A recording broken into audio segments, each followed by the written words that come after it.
Datang 3 orang ngomong, wahai Rasulullah Sallallahu Alaihi Wasallam, saya nggak mau nikah, nggak nafsu.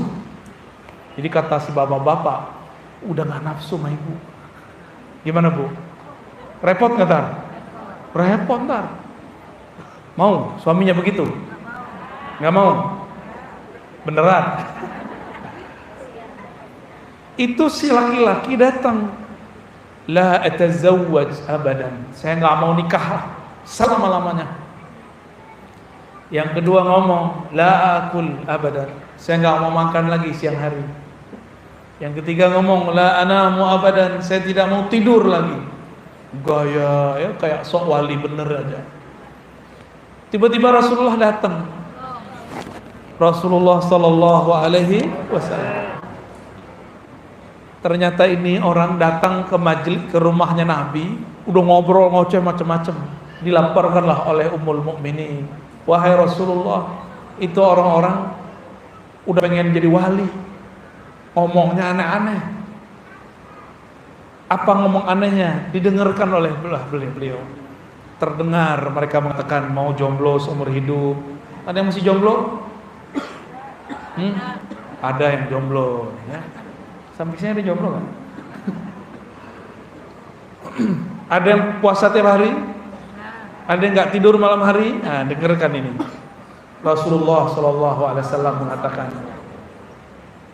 Ana atqakum, aku yang paling kenal Allah. Ini terjemahan saya. Kalau terjemahan harfiah, aku paling bertakwa.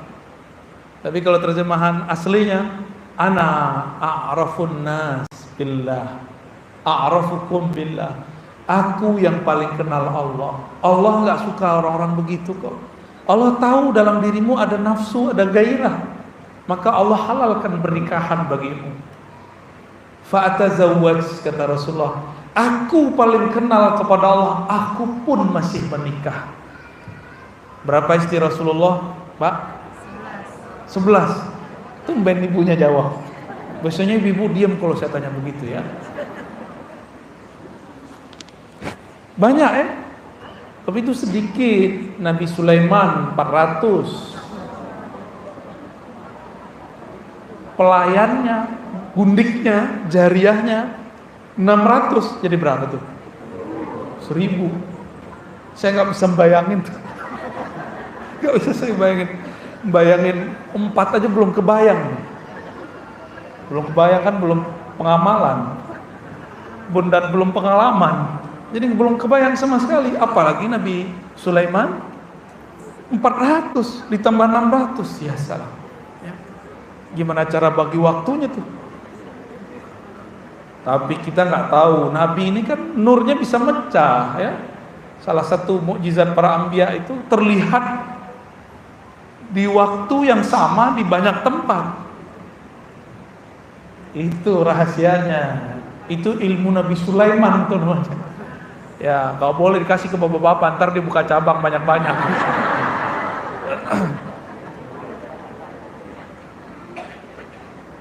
Nabi mengatakan, Ana uftir wa asum, saya berbuka makan siang hari juga kadang berpuasa. Jangan terlalu serius. Wali itu nggak serius-serius amat. Yang serius itu orang mau calon jadi wali ya. Nah, ini udah akhir zaman, udah nggak boleh serius-serius amat. Ya, santai, relax. Karena orang beriman tuh relax. Ala bidzikrillah tatmainnul qulub. Ketahuilah, dengan mengingat Allah kolbu jadi relax. Itu terjemahan ala kampung Batam. Kampung apa namanya? Nagoya. Namanya Nagoya. Kayak di negeri mana gitu ya.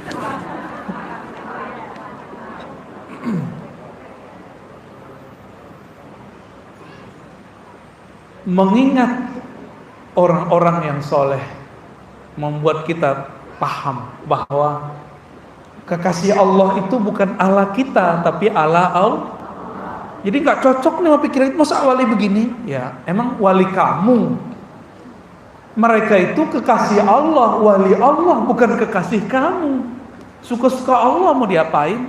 Mau disimpan di mana? Itu aja bapak-bapak ada yang naruh di apartemen ini, ada apartemen itu, ya kan? Ada yang di pulau ini, di pulau itu, suka-suka dia. Itu bapak-bapak loh, apalagi Allah, suka-suka Allah. Allah mau samarkan kekasihnya, Allah mau zahirkan kekasihnya, suka-suka Allah. Ini ibu-ibu ini ada yang secret cinta seseorang ya. Apalagi bapak-bapak ini. Itu normal, cuma jangan kelamaan. Itu normal. Harus dihancurkan secepatnya jika tidak mungkin. Harus dihindarkan. Harus dirubah polanya. Cinta itu kalau bukan kepada Allah dan Rasulullah pasti menyiksa. Ya, hubbu ma siwah azabun. Mencintai selain Allah itu hanya menyiksa diri, capek. Termasuk mencintai guru, kalau bukan karena Allah itu lelah. Satu saat guru kita diambil oleh Allah atau kita diambil oleh Allah, maka robitoh kita yang paling mutlak sebenarnya robitoh ikatan kalbu kepada Allah. Karena kalbu ini tidak bisa membayangkan Allah, maka kaitkan kalbu dengan Rasulullah. Karena kita tidak bertemu Rasulullah, maka hubungkan hati dengan orang yang terhubung kepada Rasulullah sallallahu alaihi wasallam. Udah punya guru yang terhubung kepada Rasulullah? Sudah, ya. Jangan jauh-jauh dari guru yang terhubung kepada Rasul. Tapi guru bukan wali, bukan, kalau wali syukur, bukan nabi.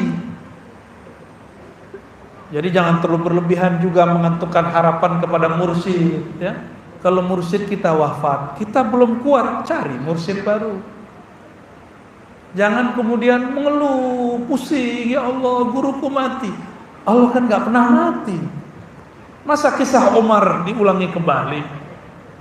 Sayyidina Umar radhiyallahu taala anhu ketika Rasulullah wafat, beliau katakan, man qala bimauti Muhammad, siapa yang mengatakan Nabi Muhammad mati, saya sembelih. Yang ngomong siapa? Umar. Karena Umar ini, beliau ini dengan alam ruh itu kayak biasa aja. Umar itu, maka disebut muhaddats. Orang yang bisa berdialog dengan ruhnya. Dia tahu ruh Nabi itu kemana. Maka Sayyidina Umar mengatakan Rasulullah itu tidak mati. Cuma kan yang begitu hanya Umar. Ditegur oleh Abu Bakar, "Afa in mata au qutila?" Apakah jika dia berpindah alam atau terbunuh, inqalabtum ala aqabikum, kamu kemudian berubah? Baru sadar Umar. Umar 2 kali mengalami ini. Satu saat beliau pernah ingin menang melawan orang kafir Quraisy, tapi kemudian Rasulullah mengalah. Suka-suka Rasul. Umar pernah berpikir menang itu ala dia. Menang ala Umar apa dulu? Kalau kita benar wajib menang, kalahin kafir Quraisy. Tapi Nabi bilang tahun ke-6, enggak Umar, mundur. Akhirnya Umar kemudian bersuara tinggi dan mengatakan, ahakun dinuna? Wahai Muhammad, kan begitu jadinya. Agama kita benar enggak? Rasulun anta, kamu beneran Rasul Allah enggak? Masa ngalah dari orang kafir? Ini logika siapa? Umar dulu pernah mengalami itu. Jangan kejadian kembali sama kita. Umar sudah memperbaikinya, masa kita ulangi? Bagi Umar benar pasti menang. Sekarang juga. Bagi Nabi nggak begitu. Benar menang itu bisa nanti. Benar dulu ente. Itu Umar kalut. Tahu kalut? Ya. Itu Umar, selevel Umar loh, apalagi kita. Jadi jangan heran ada orang kalah ngamuk-ngamuk, ya. Wajar. Umar juga begitu. Tapi Umar kan ada yang negur. Antum ada yang negur enggak? Punya mursyid enggak? Mursyidnya Umar Nabi Muhammad. Meninggal Nabi Muhammad, mursyidnya Abu Bakar As-Siddiq. Ditegur oleh Abu Bakar, Umar, sadar kamu. Sadarlah Umar. Punya mursyidnya, selevel Umar punya mursyid loh, punya guru rohani. Kata kawan, saya sudah alim, ngaji sekian tahun di pesantren. Kata satu lagi, oh, sekolah saya tinggi, nggak perlu guru, nggak perlu mursyid. Ya udah jalanin sendirilah, ya. Coba aja kalau bisa. Umar aja nggak bisa sendiri, masih dibimbing oleh sahabat Rasulullah Sallallahu Alaihi Wasallam. Inilah yang Nabi katakan, uzkuru hazimal lazzat, ay al-maut, rawahu Muslim. Ingatlah sesuatu yang bisa memutus semua kenikmatan. Apa itu? Al-maut, kematian. Nikmat menikah, nikmat punya anak, nikmat punya rumah, punya mobil, habis semua. Ada saudaranya mati karena COVID kemarin. Ada saudaranya, teman kerjanya ada nggak? Teman semajelisnya ada. Masih kurang teguran dari Allah Subhanahu. Ada yang pulang nanti meninggal bisa jadi. Syukur meninggalnya habis majelis. Kalau enggak, apa yang disebut mati? Al-maut. Karena kadang-kadang Allah itu unik juga. Allah mengatakan kepada Nabi Muhammad masih hidup. Innaka mayyitun, dalam surat Az-Zumar. Hei Muhammad, engkau mayyit, engkau adalah bangkai mati, gitu. Itu Allah yang ngomong. Ternyata maksudnya engkau akan mati, hai Muhammad. Wa innahum mayyitun, mereka pun akan mati. Kalau sekarang begini doang kita sebut mati, nggak ada efeknya. Coba inget-inget teman kita duduk di samping sekarang mati, bisa nggak? Orang tua kita dulu hidup membesarkan kita, sekarang ada nggak? Udah nggak ada. Biasanya kalau baru-baru ingat, baru-baru meninggal, itu bisa nangis. Tapi kalau sudah lama, bingung juga mau nangis apa. Di dunia ini yang menghidupkan sunnah ingat mati cuma ahli thariqah, ahli tasawuf. Tapi setan tidak pernah diam. Setan akan memprovokasi wali-walinya, ulama-ulamanya. Jadi ada ulama setan namanya. Ulama setan itu akan menyerang, akan mencaci maki dan menyesak-nyesakkan ulama-ulama ahli tasawuf. Ingat-ingat tuh. Karena yang mengamalkan sunnah ingat kubur, ingat mati cuma siapa yang suka ziarah kubur, itu berarti berhasil gurunya mendidik. Maka pastikan jika ada kelompok yang tidak suka ziarah kubur, kolbunya keras. Apalagi ngomong doa ente gak nyampe ke orang mati. Tuh, jadi panitia dia, panitia kematian. Bisa gak jadi panitia kematian? Itu ada tuh. Kata dia kalau bukan anak nggak nyampe, bener. Ntar kalau dia mati kita tendang aja masuk kubur. Kenapa? Karena sholat jenazah itu isinya doa. Takbir ketiga bunyinya apa? Allahumma firlahu warhamhu. Kita bukan anaknya, ngapain baca begitu? Ini seorang imam namanya Ibn Nasr, seingat saya. Di zamannya ada ulama nyeleneh bilang azab kubur nggak ada. Nama kelompoknya disebut Mu'tazilah. Apa nama kelompoknya? Kalau sekarang disebut neoliberal, liberal gaya baru. Ada tuh sekarang tuh, ya di Jakarta banyak. Modal Quran terjemahan. Terus matilah orang ini. Kelompok Mu'tazilah ini mati. Tidak ada satupun ulama ahlus sunnah datang menyolatkannya kecuali Imam Ibn Nasr. Datang dia, masuk. Bingunglah semua orang di kota Baghdad. Kenapa ahli hadis ahlus sunnah mau datang menyolatkan dia? Maka disidanglah imam ini. Setelah dia keluar, dipanggil oleh para masyayikh, para kiai di Baghdad. Hei, ente ridho kepada ahli bid'ah? Enggak. Terus kenapa datang ke sana? Senyum dia. Kalian itu suudzonnya tinggi. Nah, ini kadang-kadang orang suka baca kitab tuh suudzonnya tinggi kadang. Ya, benar Ustaz Asep ya? Baru bisa baca kitab beberapa udah suudzon aja sama orang.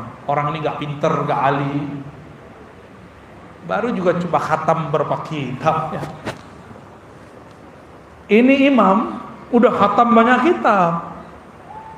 Dia kemudian bilang, tahu nggak kalian saya ngapain di sono? Gak ada yang kasyaf sih ya. Dia ngomong begitu. Saya datang kepada orang Mu'tazilah yang ingkar ke azab kubur itu bukan mau sholat, tapi saya ngomong kepada dia. Jadi dia punya ilmu bisa ngomong sama orang mati. Percaya nggak tuh? Apa kata dia? Ya munkiral azab, ya munkir azabil qabri, zuk azabahu. Orang mati. Dulu ente kan nggak percaya azab kubur, rasain habis ini. Dia ngomong begitu, bukan dia takbir, bukan. Habis itu dia pergi. Jadi Allah itu kirim umar-umar setiap masa yang kolbunya, ruhnya bisa tembus ke alam lain dengan izin Allah. Disebut mukasyafah. Disingkapkan kolbunya oleh Allah Subhanahu wa ta'ala. Diizinkan. Hadis Imam Tirmizi, ada sahabat lagi i'tikaf di masjid, nggak muat, sampailah keluar masjid. Itu masjid dulu tempat kuburan. Ternyata masih ada itu kuburan orang Islam yang menghafalkan surat Al-Mulk, dikubur di situ. Dia nggak tahu kuburannya sudah didatarkan, diratakan. Buat kemah di situ. Ini sunnah kalau itikaf pakai penutup, kelambu kayak kemah kayak ya. Ada sunnahnya. Disebut khiba. Malam-malam lagi zikir tahajud, itu orang pindah alam. Ruhnya Allah bawa ke alam kubur. Terdengarlah ada orang baca surat Al-Mulk dari dalam tanah. Gimana kira-kira?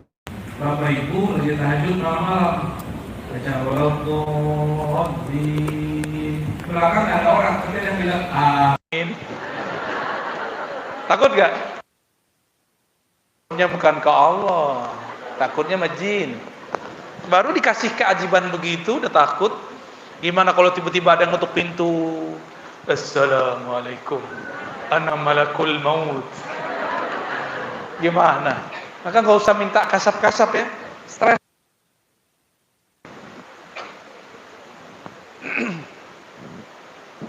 Dia dengar, tapi asik dia dengarkan. Lah, tabarakallazi biyadil mulk. Saya hafal nih ayat ini.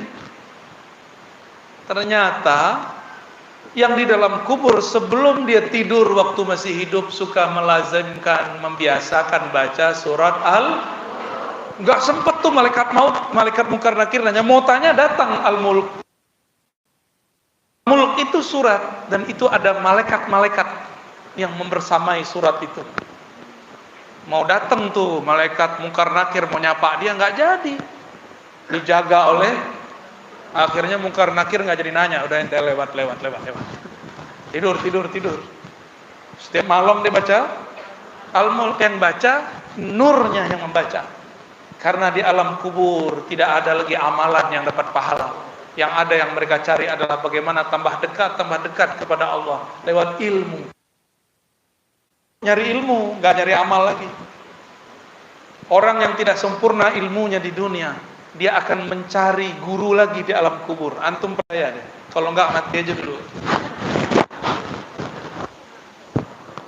Kenapa ada orang utang datang ke orang hidup? Karena dia nggak bisa ngapa-ngapain di sana. Dia minta dibebaskan utangnya, dan itu diabadikan oleh ruh, bahwa orang yang sudah mati, jika dia hutang ada masalah, dia datangin orang hidup. Kadang kalau orang yang hidup ini kolbunya hidup, dia bisa ngobrol. Tapi kalau ruhnya belum terlatih, dia nggak bisa ngobrol. Dia cuma ngeliat aja. Banyak nih murid-murid thariqat, gurunya meninggal, ketemu gurunya nggak bisa ngomong, diem aja. Itu karena belum terlatih. Kalau terlatih, antum bisa ngobrol sama mereka. Bahkan dalam keadaan yaqzah, dengan izin Allah, ya, dengan izin Kalau izin guru belum tentu, izin Allah. Laporlah ia kepada Rasulullah sallallahu alaihi wasallam. Wahai Rasulullah, aku kabur. Jadi orang Arab sahabat Nabi takut juga kalau dengar-dengar begitu malam hari.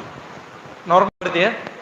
Sampai sekarang itu orang Arab Saudi itu paling takut sama sihir. Karena yang bawa sihir orang Indonesia. Sihirnya dari kampung beliau nih ya. Dari Batam belum ketemu sihirnya. Ilmu ruqyah rame di sono. Orang lagi kerja ya. Udah biarin aja deh ya. Itu banyak ilmunya tuh. Itu namanya masang apa? Pasak bumi, bener. Nah, zikrullah itu kalau tambah ditancap, maka bangunan istana rohaninya akan tambah tinggi. Jadi sering-sering menancapkan kalimah dalam kolbu, maka Allah akan tinggikan bangunan kolbu. Ada istananya di dalam kolbu. Itulah kalam para ulama. Qalbul mu'min baitullah. Kolbu orang beriman itu istananya Allah. Bahkan dalam teks yang lain, qalbul aulia arsyullah. Kolbu para aulia, para kekasihnya adalah arasnya Allah. Lebih daripada istana. Aras mencakup langit dan bumi. Makanya mereka mau apapun Allah kasih. Kekasih, kita punya kekasih, punya anak. Anak kan dikasihi enggak? Pasangan dikasihi enggak? Ibu sayang nggak sama lakinya? Bener. Suaminya pengen kopi, belum ngomong dibuatin nggak? Bener. Ya. Bener. Berarti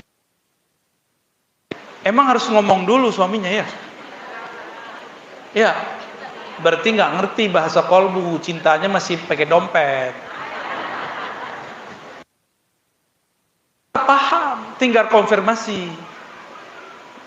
Mau buat apa bang? Gitu. Mau kopi, mau teh, tapi jangan teteh bang. Aduh, jangan terus bu. Gawat bu. Ada yang jauh dari istri bu. Saya maksudnya. Baik. Kalau kita sayang sama pasangan, dia terbersit apa, kita tawarkan. Benar. Begitulah Allah kepada kekasihnya. Punya Allah langsung kirim. Caranya macam-macam. Ada pakai asbab, ada pakai tajrid. Asbab itu dia berusaha dulu, terbuka aja ruang untuk berusaha. Ada enggak? Tiba-tiba ada orang menawarkan bantuan. Itu tajrid. Itu urusan Allah lah semua. Itu cara Allah menjamin kekasih-kekasihnya. Maka berjuanglah untuk Allah. In tansurullah yansurkum, pasti Allah bantu. Kita baru berjuang bantu pasangan kita, bantu anak, belum berjuang bantu Allah. Makanya kurang dijamin hidupnya oleh Allah Subhanahu wa taala. Ya. Kalau berjuang, kalau pengorbanan makan hati enggak? Makan hati. Siap-siap makan hati kalau berjuang. Ya. Siap-siap kalau dibenci jika kita berjuang. Apakah kita berhenti berjuang kalau ada orang mencaci maki? Enggak, ya. Salah satu perjuangan kita menghidupkan zikrul maut. Menghidupkan kajian supaya umat ingat pada kematian. Ingat bahwa ada masanya ruh berpisah dari badan. Tapi bagi orang beriman, kematian adalah kesempurnaan. Disebutkan dalam Al-Quran, ternyata kita dulu pernah mati sebelum ini. Kaifa takfuruna billah wa kuntum amwatan fa ahyaakum summa yumitukum summa yuhyikum summa ilaihi turja'un. Kita dulu pernah mati. Mati itu artinya tiada. Lalu Allah adakan. Pengadaan pertama itulah masa alam nur, alam arwah. Lalu ditiupkan, meninggal di alam sana, masuk ke alam rahim ibu. Ibu-ibu ngerti nggak dulu waktu anaknya ditiupkan ruh? Enggak ya? Punya anak cowok bisa tapi nggak bisa ya. Berarti ibu-ibu ini sepakat bapak, dia nggak bisa hamil sendiri, nggak bisa nentuin anaknya laki atau perempuan. Udah program ini segala macam, nggak bisa. Di luar sana ada orang yang pengen punya anak, nggak dapat. Tapi di dalam sini banyak yang banyak anak, tapi dia putus-putus. Kalau perlu di steril, benar. Emang dunia ini aneh. Begitulah dunia. Ada yang mencari, ada yang nggak mencari, tapi malah memutus. Bapak Ibu Saudara yang Thariqat Zikrul Maut itulah yang turun kepada Imam Al-Haris Al-Muhasibi, disebut dengan Thariqat Muhasabah. Apa nama thariqahnya? Muhasabah. Nah, carilah majelis-majelis yang bisa bermuhasabah. Muhasabah itu bukan hanya sekedar nangis-nangis, tapi muhasabah itu macam-macam. Ada muhasabah zahir, ada muhasabah batin. Orang awam muhasabahnya zahir. Ingat yang zahir-zahir baru bisa nangis. Ingat kalau hidup susah baru bisa nangis. Ingat orang tua meninggal baru bisa nangis. Tapi orang-orang terpilih, mereka menangis karena mereka merasa jauh dari Allah Subhanahu wa taala. Saya bertemu seorang wali Allah. Kami ngobrol-ngobrol tentang puasa. Puasa itu batal, kenapa Pak Kiai? Saya kira batal itu dengan jawaban fikih, makan, minum, menggauli pasangan. Dia bilang enggak. Bagi saya batal secara hakiki kalau engkau lupa kepada Allah Subhanahu wa taala. Loh, ini keras amat nih kajian Pak Kiai. Ya iya, hadis Imam Bukhari mengatakan as-saumu li, as-siyamu li, puasa itu milikku. Jadi para ahlullah itu mengatakan, setiap aku lupa kepadanya maka qalbuku mati. Jadi kapan qalbu ini mati? Kalau lupa kepada Allah. Karena ingat Allah susah, ingatlah orang yang ingat Allah itu guru mursyid.